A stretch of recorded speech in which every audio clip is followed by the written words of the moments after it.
Welcome to this video. In this video, we'll be talking about the Python input function. So quickly, let's open our idle and let's open a new file. And we are going to save this, Command S, and I'll save this on desktop, Python series, and I'll save this as input function, and I'll hit save. Now, the input function in Python is what allows a user to enter something into a program. It accepts input from a user and it processes it in the program. Okay, so quickly let's do something. Let's print hey, enter something here. Then you save this and run that and see what we've got in our terminal. So it says hey, enter something here. Okay, but the program does not allow the user to enter anything in the idle. Okay, this is outside of our program. Okay, so to allow the user enter something into the program, what you can do is use the input function. Okay, and we save that, run this again. So it says hey, enter something here, and note that this time around the cursor is blinking inside our program. It's not outside our program like we saw in the last one. Okay, the last one that we just ran. Okay, so so let's just enter anything like enter, and now it goes outside of our program. Now the input function can accept an argument. Okay, so for example, instead of printing hey, enter something here, what we can do is we can just bring that inside the input function argument over here, save that, run this, and we've got this. It says hey, enter something here. Okay, so we can just enter anything like FSA, we hit enter, and now it goes outside of the program. Cool, huh? Now this input function can be stored to a variable. For example, if we enter something, it needs to be stored somewhere so that we can use that later on. Okay, so we can store our input from the user into a variable. So this time around, instead of saying hey, enter something here, I'll say hey, enter a number here, and I'll introduce my colon. Now let's save this and run program, and it says enter a number here nicely. So I'll enter 45, and it goes outside the program. Now we can't use this for anything.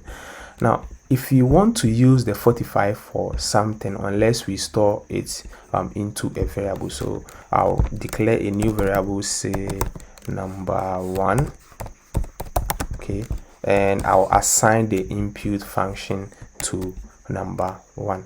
Okay, so now let's run again and enter something. I'll enter 56, and now it goes outside our program, but this time around 56 has been stored to this number 1. So we can go ahead and print that variable number 1. Okay, so whatever the user will enter, it will store itself in that. So let's go again, 56, hit enter, and now it returns 56 back to us. We've talked about basic data types, and now what this input function does is it returns variables, or it returns inputs in the form of a string. Okay, so using the type function, let's check what data type this one is using. So you can say type number 1, and we have to print that to C. So let's send that to the print function. So we print the type of what the user will enter. Run this. It says hey, enter something here. I'll enter a number like 10, and now it returns 10. Then it tells us the type of the data type being used here, and as we can see, it's a string. Okay, so the input function always return its values in strings. Okay, now that we know this, let's try and build a simple program. Okay, so I'll call a variable num1, and I'll assign that to an input function. And what I'll tell the user is hey, enter number 1 here. Okay, and what I'm going to do is I'll declare another variable num2, and I'll also assign this to an input function. Then I'll instruct the user, hey, enter the second number here. Okay, and now I'm going to tell the user that I'm going to calculate these two numbers for him. So I'll print and I'll say hey, calculating. Okay, just like this. And now what I'm going to do is I'm going to declare another variable to add up number 1 and number 2. Okay, so what I'll do is I'll say results equals number 1 adding up with number 2.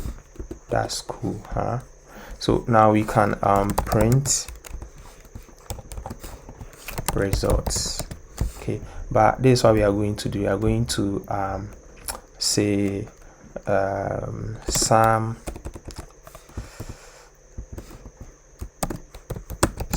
of number 1 concatenation and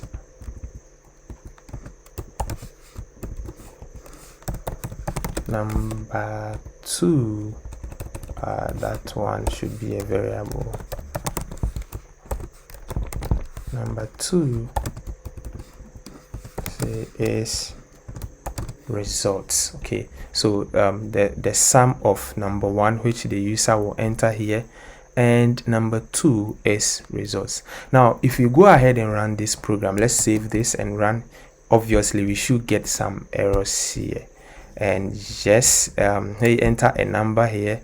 Let me kill this idle. I'm going to kill it and we will run this again. So run module to have a fresh one. Okay, so hey, enter a number here. I'll say 10. Hey, enter the second number 5. This is an error because adding up 10 and 5 should give you 15, not 105. Now what Python is doing is it's considering this one as a string, just as I indicated some few seconds ago, this one too as a string. Okay, so it's just joining them together.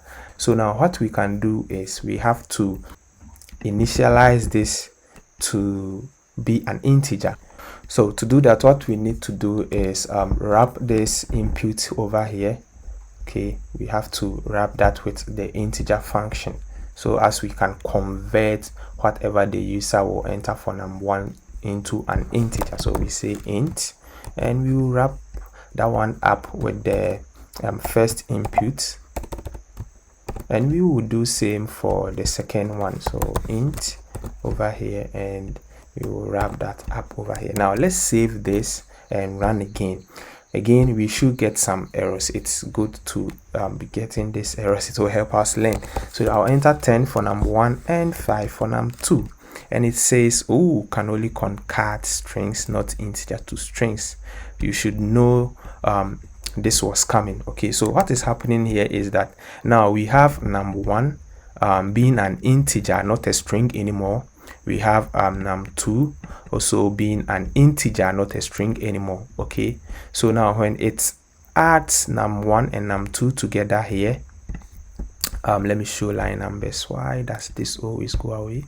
When it adds num1 and num2 on line 6 over here, when it gets over here, okay, remember this is now an integer. Num1 is now an integer. Okay, so we can't concat them like this. So we have to now convert num1 and num2 to a string. So we say str, we wrap num1 in str function, and we will wrap num2 in str function as well. And finally the results is also an integer. Okay, so we will wrap that one too up in the string function. and now we should be good to go. So let's save this, run again, and enter a number here. I'll say 10, enter another number, I'll say 5, and now it is, hey, calculating the sum of 10 and 5 is 15 here. Cool, huh? Now remember, we've learned Python formatting methods, and another way you can print this is using the printf method. Okay, so let's try that. So I'll say print, and I'll introduce my f here, and I'll bring this semicolon. Okay, then I'll bring my curly braces, and I'll say okay, I can do this sum of, then I'll type in the variable number 1, and I'll type in the variable number 2 is, then another curly braces here, results. Okay, let's save this. We should be good to go. So we are printing this twice using the Python formatting methods we learned. So let's run this again. Oh, we have an error here. Oh, okay, so what we are doing is we are not closing quotes over here. We have to close that. Okay, so let's get inside here and close it. Save this. We should be good to go. Run module, and it says, hey, enter a number here. So I'll enter my first number, 10.